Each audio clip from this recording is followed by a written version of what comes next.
cannot be, the Chama cha Mapinduzi has lost its touch with reality, or is it that the Tanzanians are getting the age of information, where now they are saying this Ujamaa thing which we had cannot work anymore, the idiocy of Ujamaa? Yeah, I think Tanzania is still conducting its politics in the medieval era. And you understand, of course, Chama cha Mapinduzi was the post-independent party, just like we had our KANU. And I think they have not gotten used to changing parties. Of course, I think it's partly maybe because of the Ujamaa policies that were kind of more socialist basically more socialist in nature, and so the CCM has been, kind of like chama la baba na mama like KANU ya Tanzania. So Tanzania have not realized that actually politics is dynamic, politics is changing. Yes. KANU was swept out of power, of course, for quite a long time, and we have had parties changing. So I think Tanzania is trying to resist change, which is inevitable. Yeah. But Charles, as you know, sometimes change, becomes necessary. You remember those days? There were days we used to have Kodak films. You remember those days? Yes. Kodak. Kodak is how a company should never ever try to live. Yes. They had, the Kodak issue is very sad. Yes. They had the rights of digital cameras. Yes. And digital photography. Yes. They sold it hoping that they resisted change. Yes. And they died with all their rights. They died with it. So now I'm comparing CCM to like Kodak. It's sad. Because then, in terms of policies, yes, I don't see any dynamism in terms of governance, yes, opening of democratic space. I'm not seeing any. I don't see them learning, from innovations that are coming up in other countries. And so, if CCM continues to be like that, in terms of not opening up the democratic space, in terms of thinking that you can steal and stifle and even steal elections. You understand? Charles, elections is a democratic process. And it's an expression of the will of the people. So that ballot box, as you see it, is a representation of the will of the people. What do I mean? It means that in the ballot box, it shows you what the people want. You understand? So when you mess up with that ballot box, then you mess up with the will of the people. And usually you cannot, just like pregnancy. Unajua huwezi ficha you cannot hide pregnancy. You can't hide pregnancy. You can't. And also the will of the people, you can't hide. Yes. You understand? Yeah. There is what the people want. Yeah. You may try to stifle it. Yes. You may try to tell them, nyinyi mkae hivyo, msikue kama wa Kenya. Yes. Msikue, kwa jirani kuna waka moto. Yes. But you need to know that the needs, the challenges facing the youth is global. It's global. Yes. They are not unique to Kenya. Yeah. They're not unique to Uganda, Tanzania. Freedom, everybody wants freedom. And people want freedom. People want jobs. People want jobs. People want better life. Yes. Everywhere. And people want dignity. Yes. You understand? Yeah. People want dignity. And so, the only dignity, I always say that, especially for the young people who don't have jobs, who don't have influence, political influence on what? The only freedom, the only thing that they have is that vote and also the freedom of expression. Yes. Iyo haki ya kuongea, ya kufikiria na kuongea. The freedom to think and to express yourself. Yeah. These freedoms, I always say, they're not given to you by government. Governments cannot give you these freedoms. These freedoms are God-given. When you are born, you're born with your mouth, you're born with your mind, You're born with your brains. You understand? And so it is God who gives you this freedom. So sometimes African governments think that they're giving people freedoms. No, you don't give people freedom to speak. You don't give me freedom of conscience. You don't give, these are God-given. You get my point? And so citizens must always rise up and remind governments who are in power that these freedoms, the freedom of speech, the freedom of conscience, freedom of association, these things are God-given. Human beings are relational beings. You understand? You cannot control human beings. You cannot tell human beings how to relate to one another. They're relational, and some of these things come naturally, and that's one of the reasons why, Tanzania really need to know. Like they needed to learn. If I were President Suluhu, I would have learned from what happened in Kenya in 2024. But President Suluhu, and I quote what she said. Yes, she said that. Kwa jirani kuna waka moto. Yes. Wawekezaji wengi sana wametorokea hapa kwa sababu wawekezaji hawataki mahali kuna machafuko. Hapa kwetu ni nchi yetu tu ndio haina ni ya amani, haina shida na kwa hivyo tumepata wawekezaji wengi. Huko kwa jirani viumbe vimeleta shida. Yeah, but look at how can you call Kenyans viumbe? It's crazy because I can tell you, Charles, Suluhu may look down on Kenya. Yeah. But she needs to know that the economy of Kenya is bigger than the economies of all these East African countries combined together. You understand? Yeah. And Kenyan economy, people have been stealing, and our economy is still resilient. Yes. Yani watu wanaiba, but the country still, we are able to pay our debts. Yani we are a resilient economy. Yes. You get my point? Yeah. And so Kenya is not a country that you just look at. And so if I were Suluhu, I would have taken a cue from Kenya. Usually Kenya is the one that gives direction, especially to the region. When it sneezes, the other catches. So she should have learned. And when Suluhu started very well. When she was appointed, she started very well. She released some of the political, prisoners. Yes. She was able to meet with Tundu Lissu and the other one, whatever. Yeah. The Chadema leaders. The Chadema, yes. Yeah. So we thought that there was going to be some change in Tanzania. There's going to be like kind of a mother figure. Mama ni mtu ambaye doesn't really, hit hard. Yes. Like Magufuli was hitting hard. Magufuli hakuwa anapenda hiyo mchezo. He was hitting hard. So people thought that Mama atakuja na the motherly love. Velvet fingers. She will, nurture us and what. But kumbe, she is tougher than Magufuli. They have called her Idi Amin Dada. Yes, which is very, very sad. Very, very sad. Yeah. And so, so for me, what I'm saying, what I want to say, especially now Tanzania and now Uganda.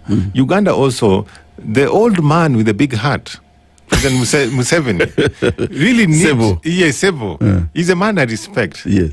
But honestly, he needs to learn. Yeah. He's a wise man. And I trust in his wisdom. Yeah. If I were him, I would learn from what is going on in Tanzania and what happened in Kenya and ensure that the coming elections are held without drama. You understand?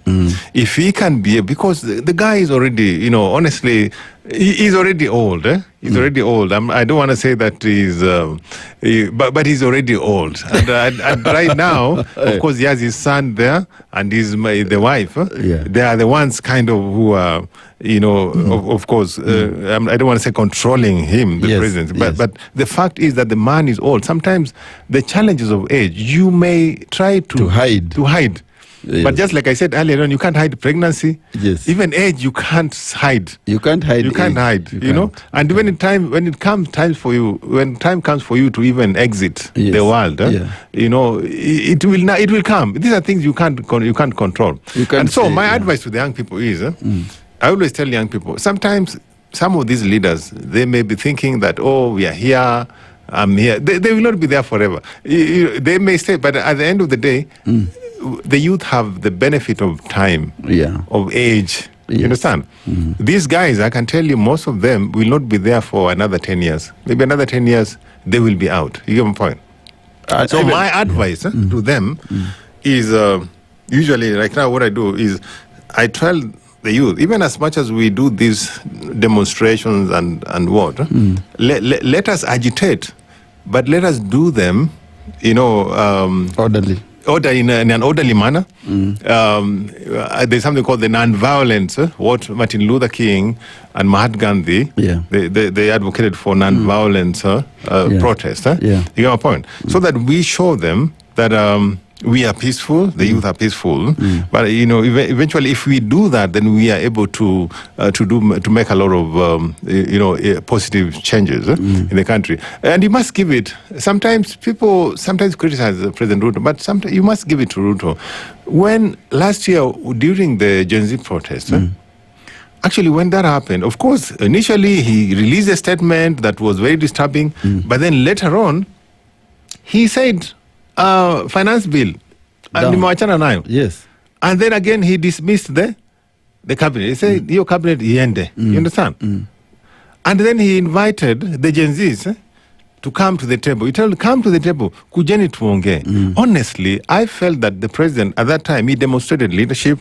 Yes. But now problem with, again, the Gen Zs at that time, wakasema, we are leaderless, we are whatever, rudderless, and so we are not, we don't want you to, you need to know what to do. You need to know what to do. But the problem is they refuse to come to the table. To negotiate.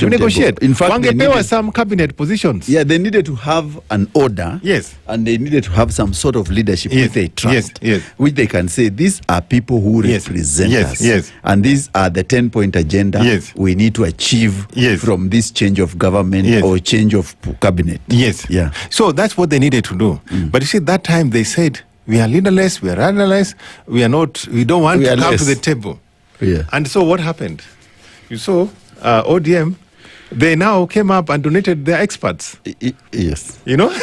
Which became a very big problem. It became a problem. And then at that time, people were thinking because they're saying Raila Odinga took advantage of them and now benefited from whatever. Now we have this broad-based. You get my point? So what I'm saying is, as much as we are leaderless or we are whatever, let's do it.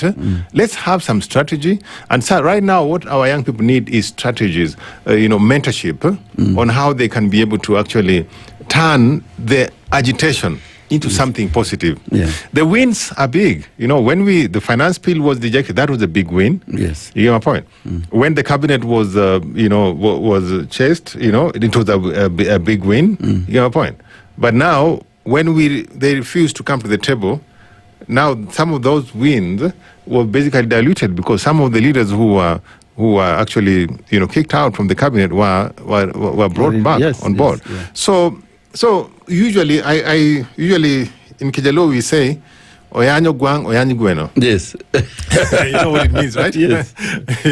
So sometimes you give it to you to the chicken and also to the Gwang, I don't know what it's called, into the mongoose. You know my point? Yeah. So President Ruto actually tried. He tried to manage the youth. And right now, with the kind of programs he's coming up with, now he's come up with the Nyota, whatever. At least he's responding. He's responding to issues of how can we get young people to get jobs. You get my point? Those may not we may not realize immediate results, but you can see his intention is that he wants to create jobs for these young people. And again, one of the things that President Ruto has done, also reaching out to the opposition. Charles, you know where we come from. From historically, we have been in opposition. If you look at the roads in Ugenya, specifically from Kisumu. Last week when I went to Baba's funeral, the road from Kisumu to passing through Yala to Busia, it is potholes. You understand? Yeah. You can't drive in that road. It forced me actually to go towards Siaya route inside Bondo. The Bondo roads are much better. Yeah. But this is the road connecting Kisumu to Uganda. It's bad. It's bad. And if you compare that to the roads, I've been driving in Central Province. Yes. President Kibaki, President Uhuru, they built and constructed most of the roads in Central Province. And of course in other areas. So for a long time we have been in opposition. we have been left. Why? Because of how we have been voting. We have been voting, of course, for Baba and Jaramogi and before that. Yes. So that has made previous governments has kind of starved us of development. Yeah. So, but now Ruto is saying that even though Nyanza did not vote for me, they are taxpayers and they deserve development. So President Ruto, by embracing through this broad-based government. I call it bread-based. But at least he's showing the people of Nyanza that I am your president and you also matter. So for me, those are wins, which I like to celebrate. Usually I criticize, but also I give credit where credit is due. Which is, but now, you see, back to this Tanzanian question. Yes. There are three things which have happened that the election has proceeded. There are no newspapers yesterday. Yes. They didn't publish.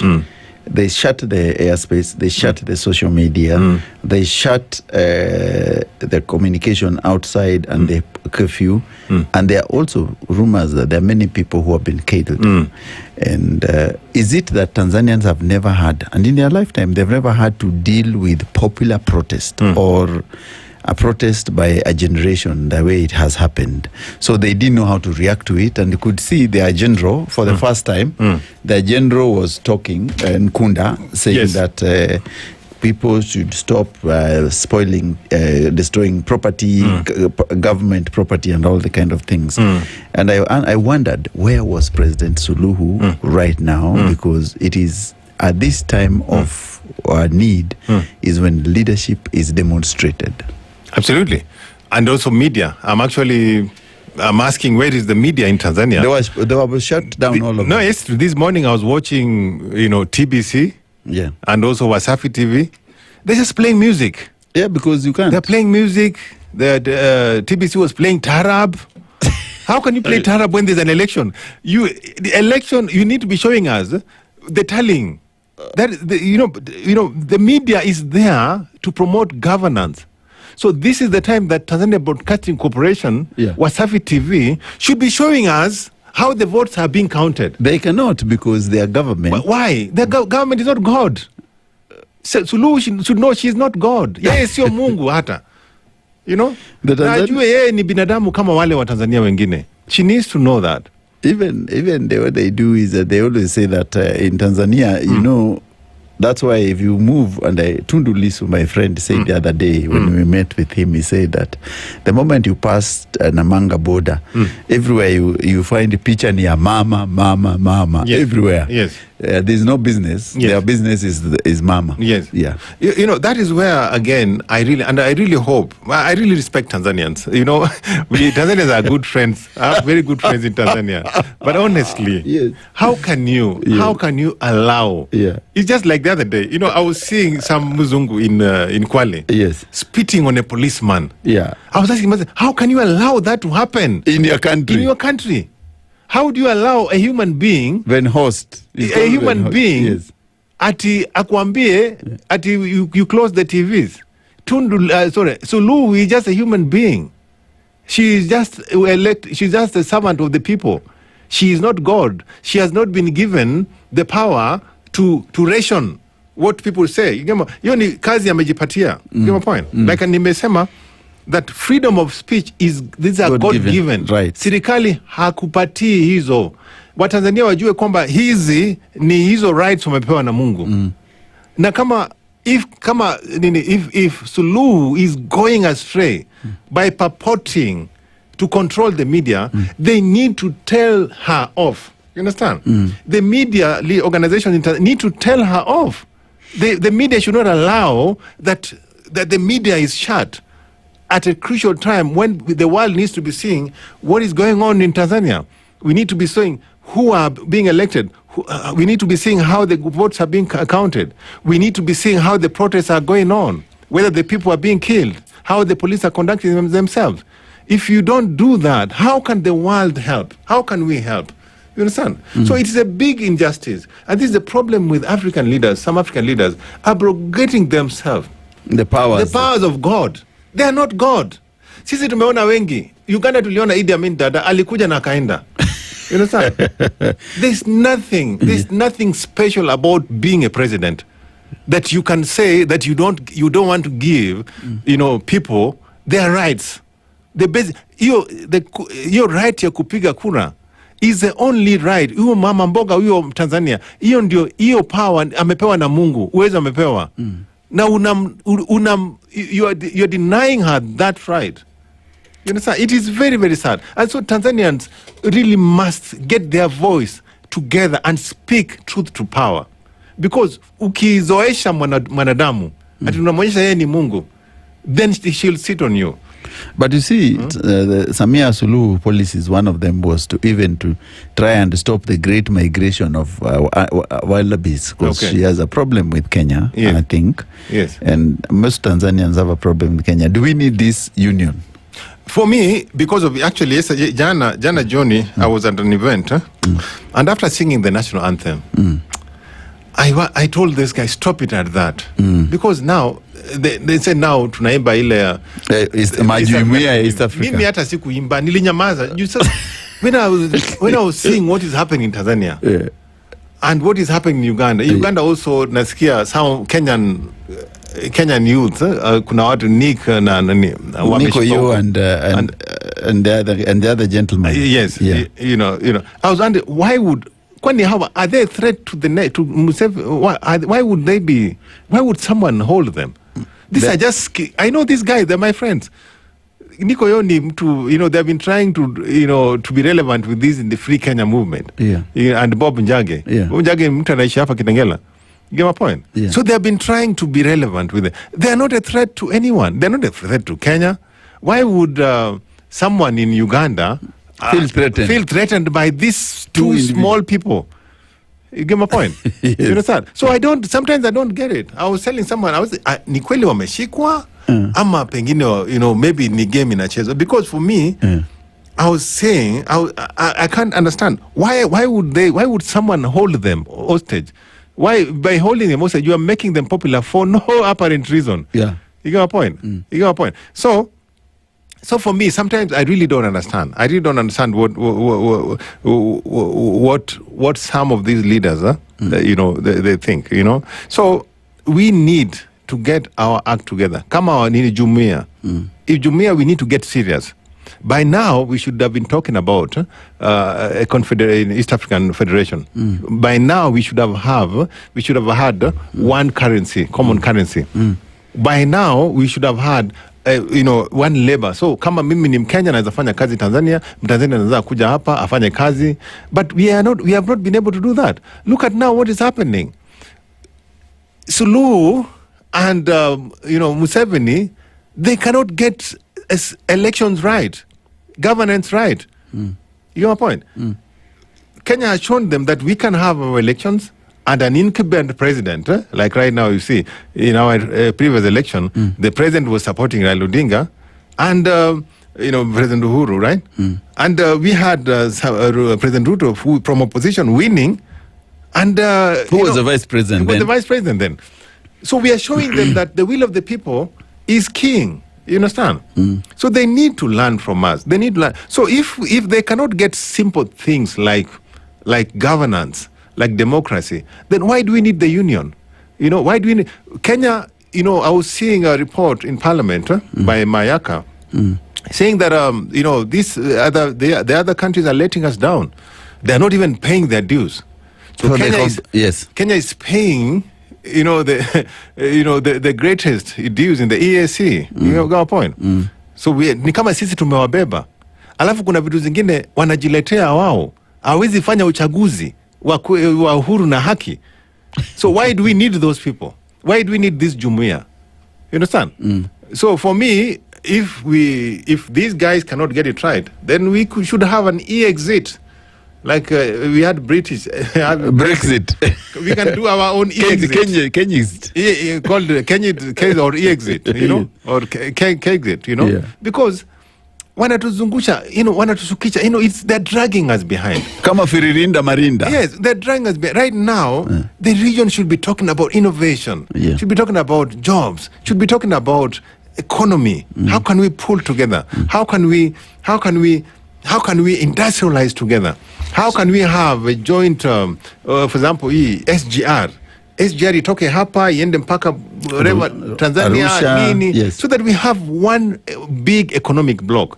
We cannot do that if Suluhu is just at opposition leaders wanawekwa abducting and jailing them. For what? Museveni is jailing others and abducting others. That makes sense.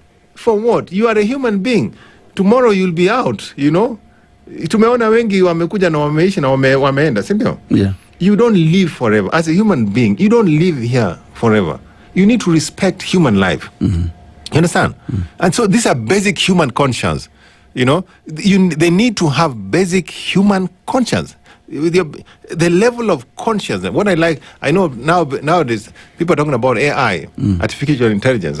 But at Global Peace now, we are talking about something called spiritual intelligence. You know, spiritual intelligence ni kama wewe unaelewa umaana wa human life, wa utu. You get my point? So, an example, Gaza. You see Gaza. When people were dying in Gaza, I could watch TV. I could cry when seeing, you know, young children, innocent, you know, begging for food. You understand? Kama we ni binadamu, it hurts you. You understand? The conscience. The conscience. Yeah. So when you are a human being and you don't have spiritual intelligence, that means you have not reached the level whereby you can see empathy, you can empathize, you can sympathize, and you can be a human being. Useme enyewe hii amefanya makosa lakini siwezi fanya hii. Tundu Lissu maybe alifanya makosa lakini wacha nimsamehe. And you should avoid. Yeah. Sema wewe umefanya makosa, because president pia kuna something called presidential pardon. Suluhu akona power ya kupardon, you know, Tundu Lissu. Aseme wewe ulinifanyia makosa lakini nimekusamehe. Kuja tushindane. Ukinishinda nitakupa. Nikikushinda unyamaze. That's what she should have done. You know?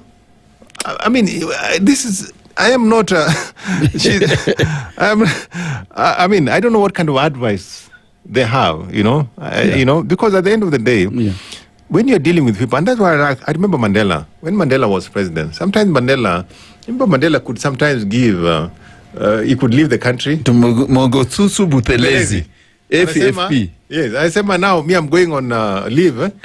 Mngosuthu would be acting president. Yes. It had a psychological effect on South Africans. Yeah. They would think, hey, so Mandela can leave at Mngosuthu Akai as acting president. Yes. Because this president isn't even to the dunia. Zinakuja na utaziwacha hapa. You understand? So why would Suluhu feel threatened by someone like Tundu Lissu, who is just also trying to be relevant, trying to create his own party? Why not allow him to compete? And sometimes even say, ndugu yangu, najua unatamani hii kitu sana, kuja wikalie for a few days, few days, mi naenda Zanzibari. Zanzibari. You understand? Yes. So, if she can do this kind of thing, it's a psychological. Watanzania watamwona, yani amemwachia Tundu Lissu akae kwa hiyo kiti kwa siku 5. You get my point? So it's how African leaders are not, they don't have the capacity to think, also to empathize, and also to demonstrate to wananchi that easy vitu, power belongs to the people. Yeah? You know, viongozi wajue, you know, power ni ya watu. Watu ndio wanapeana hiyo power. You understand? And when you lead on behalf of the people. You understand? You cannot abrogate yourself the role of God. You get my point? Yes. You know, so this is something that I think Suluhu, arudi darasani, and African leaders wasome about governance, wasome political science, wajue kwamba in this century we should not be doing what they're doing. Tanzania should not be doing what was happening today. Yes. Yeah. Uganda should not be doing that. Wakitaka tukae pamoja kama jumuiya, they need to stop that nonsense. Waanze kufikiria about how to develop this region. Yes. We start making money, we start building the East African bloc as a together as an economic bloc. Yes. Because sasa wazungu wanatushinda. Angalia sasa Trump sasa anasema ataki watu wengi waende huko. He's closing immigration, You got a point. So if the Europeans don't want us to go to Europe, then we only have Africa. And we need to develop Africa. Inter-trade Africa. Yes. We need to have inter-African trade. We need to make Africa so beautiful. Nasemanga tufanye Africa ikuwe so developed, so beautiful that hao wazungu watakuwa nakuja huku kuishi hapa. You understand? They want to come and stay here. But if you are making noise about election, you can't even do a simple election. I can know, Charles, countries like Finland, election happens. Even people go to unapiga kura na unaenda kazi. And then at the end of the day, you don't even know. Utasikia tu the results have been announced. And presidents, prime ministers, they're simple guys. Sometimes on a bicycle. And end up riding a bicycle. Yeah. They're simple because they think this is a servanthood. You serve the people. You got my point? So African leaders should change their mindset. Wajue, if the wazungu ndio waleta hii demokrasia, na wazungu sasa they're not haichukulii ni kama kitu kubwa. They need to change their mind. Wajue kwamba the guys who brought us democracy have now changed, and democracy does not control their lives. Hapa, it's like election time, nothing happens. It's the end of the world. Life stops, and it is very, very sad. It's really, really sad. I think you've captured it very well, Dan. I want us to go for a quick break and DJ to play some music. Yeah. As I read some of the comments people are saying about a show, of course. It's a Spice Drive. I'm your host, Charles Otieno. Elias Okra Tumbo, you're saying, I like the show. I'm enjoying listening. Asante sana Okra Tumbo. Rose Joseph, you love the show. I can see you've put something. Kelvin Manasseh, you like the show. David Nikitare Muse and Linus, I see you guys there for what you said. You love the show. Let me check the other guys here. Beatrice Namale, I can see you. And of course, let me check Dennis Mushui, Bivono Mariba, Nyantigo, Murgo Mili, Hudson Skingombe Kibagendi, and David Nyamweo Kengo, Vini Mokash, and Shawi Maksud.